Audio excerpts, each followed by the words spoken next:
Welcome to The Explainer. Today, we are diving into one of the most literally explosive periods in human history, the rise of nationalism in Europe. We're going to uncover how the modern map of Europe, and really the very idea of national identity itself, was forged right out of the ashes of sprawling ancient empires. It's a massive story. We're talking incredible utopian visions, bloody revolts, and some of the most dramatic shifts in power the world has ever seen.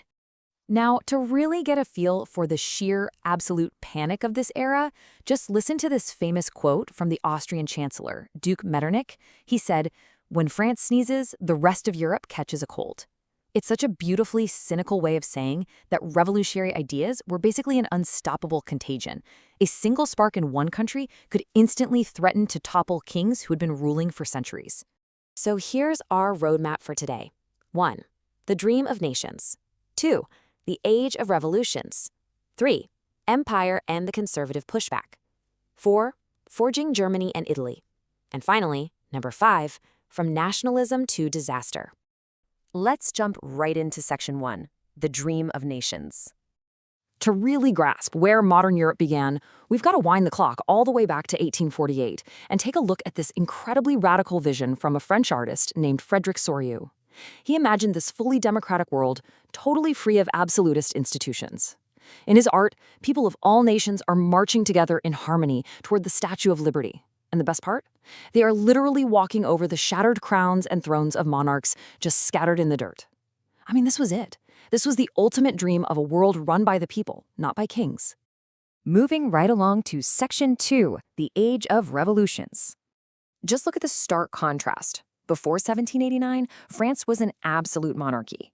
Regular, everyday citizens, they had absolutely zero political power, nothing.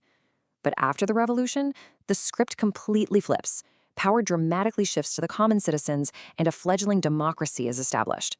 You have to realize, this wasn't just a simple change in government. It was a total, ground-up rewriting of the social contract.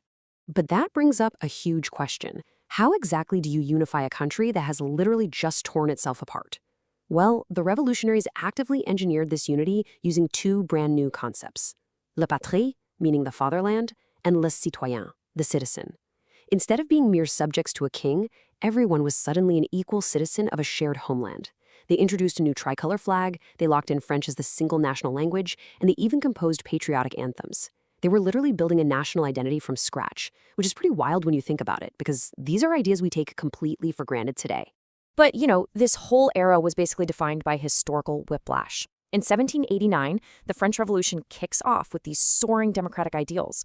But then, just 10 years later, in 1799, democracy completely falls apart as Napoleon Bonaparte takes absolute power. And fast forward to 1815, his sprawling empire is utterly crushed at Waterloo by returning conservative forces. I mean, think about it. In less than 3 decades, Europe went from absolute monarchy to radical democracy to a massive military empire and right back to conservative monarchy. Now, we really can't talk about Napoleon without bringing up his most enduring legacy, the Civil Code of 1804, better known as the Napoleonic Code. It was honestly highly efficient. It established equality before the law, secured property rights, abolished the old, outdated feudal system, and it even standardized weights and measurements. So initially, people across Europe were thrilled. They welcomed Napoleon as this harbinger of liberty. But the honeymoon definitely didn't last. Soon enough, people realized his real focus was total domination. This supposed liberator started hiking up taxes, enforcing really strict censorship, and forcibly recruiting everyday folks into his armies, just so he could conquer the rest of Europe. Which brings us to Section 3, Empire and the Conservative Pushback. Okay, to understand the massive ideological tug-of-war that followed Napoleon's defeat, you really have to look at these two emerging factions. On one side, you have the traditional aristocrats. We're talking old money, extremely wealthy, landowning elites who literally spoke French just as a status symbol. And on the exact opposite side, you have a brand new group born straight out of the Industrial Revolution, the new middle class. These were educated businessmen, industrialists, professionals. And let me tell you, this new class was looking at those old aristocratic privileges and demanding some radical changes. So this new middle class championed what we call liberal nationalism. They were demanding a representative government, a solid constitution, and the absolute end of aristocratic rule and church privileges. But there was a huge catch here. This so-called liberation mostly only applied to men who actually owned property. Women and poorer men, they were completely left out of the equation, which unfortunately forced them to spend the coming decades fiercely protesting for their own fundamental rights. But there was a massive economic side to this whole movement too. Get this. Before 1834, a trader trying to do business in Europe had to navigate around 30 chaotic, completely different currencies, not to mention endless customs barriers. The Zollverein, which was this massive customs union initiated by Prussia, brilliantly slashed that number down to just 2. 30 down to 2.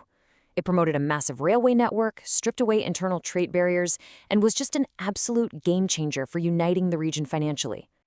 Of course, the old powers weren't just going to go down without a fight. Enter the 1815 Treaty of Vienna.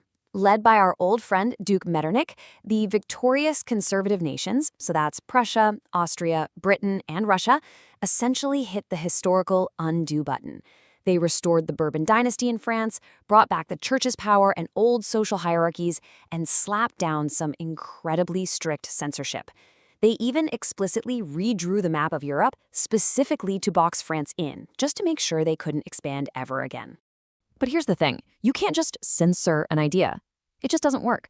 Suppressing these liberal nationalists really just forced them underground, and that birthed the era of the revolutionaries. You had figures like the Italian revolutionary Giuseppe Mazzini, who created these secret underground societies like Young Italy and Young Europe to fight the restored monarchies.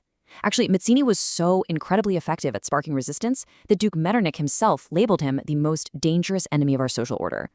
This underground resistance laid the groundwork for massive, sweeping waves of uprisings across Europe from 1830 all the way to 1848.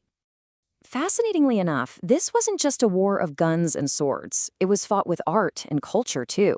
The Romantics firmly believed that true culture wasn't hiding away in palaces. It was out there among the common people. So they used folk songs, poetry, and art to capture the true spirit of the nation, trying to connect people emotionally to their heritage. Language itself literally became a weapon. For example, when Russia occupied Poland and tried to force the Russian language on them, the Polish people fiercely held on to their native tongue as an act of open, defiant rebellion in 1831. Let's dive into Section 4, Forging Germany and Italy. So 1848 is famously known as the Revolution of the Liberals. In the German regions, middle-class professionals successfully gathered 831 elected members at the Frankfurt Parliament to draft a brand new democratic constitution for a united German nation. It was this incredible, hopeful democratic effort. But the King of Prussia, Frederick William IV, he flat out rejected it. He absolutely did not want his power reduced, so he just crushed the entire assembly with his military troops. The movement itself failed, sure, but it terrified the conservative monarchs enough that they finally started offering serious concessions, like permanently abolishing serfdom. It is honestly so fascinating to see how 3 massive, modern nation-states were forged using completely different methods. Take Germany. Otto von Bismarck brute-forced unification by fighting 7 brutal years of wars against Austria, Denmark, and France, finally uniting under an emperor in 1871. Then look at Italy. Italy was stitched together through a really clever mix of Count Cavour's brilliant diplomatic alliances and Giuseppe Garibaldi's passionate volunteer army, successfully unifying the country by 1861. And then there's Britain. No sudden explosive revolution there. Just a slow, centuries-long process of the English Parliament capturing territory, signing acts of union, and just gradually assimilating their neighbors into the United Kingdom. Now, to make these newly forged massive nation-states feel real and relatable to everyday people, artists relied heavily on allegories. They basically took abstract concepts and gave them a human face to rally behind. France had Marianne, representing reason and liberty. Germany had Germania, who was crowned with oak leaves to represent heroism. These figures were absolutely crucial because they gave a distinct face and really a soul to the somewhat abstract concept of a brand new nation. And finally, that brings us to Section 5, From Nationalism to Disaster. By the end of the 19th century, this beautiful dream of nationalism took a dark turn and mutated into imperialism. Nations basically stopped looking inward with pride and started looking outward with intense greed. They began weaponizing their newfound national unity into highly competitive, super aggressive territorial expansion. They started capturing smaller nations just to feed their own insatiable need for resources and power. The most disastrous climax of this shift? Well, that happened right in the Balkans crisis. As the massive Ottoman Empire slowly started to disintegrate, these new, smaller Balkan states finally gained their independence. But instead of peace, they fought internally out of intense jealousy, with each state trying to grab more and more land. And it gets worse. The major imperial powers, Russia, France, Germany, and Britain, they saw an opportunity. They violently interfered, each one trying to establish total dominance in the region. This intense imperial rivalry directly turned a regional conflict into the literal fuse that would detonate the First World War. As we wrap up this explainer, I really want to leave you with a pretty provocative question. When exactly does national pride become imperial greed? It is just astonishing to look back and see how Frederick Soriot's 1848 utopian dream of liberty and broken chains eventually mutated into the toxic imperialistic rivalry that tore the entire globe apart in 1914. It just goes to show how incredibly powerful and how incredibly dangerous a single idea can be. Thank you so much for joining me to explore this history today. I really hope it leaves you curious to dig in and learn even more.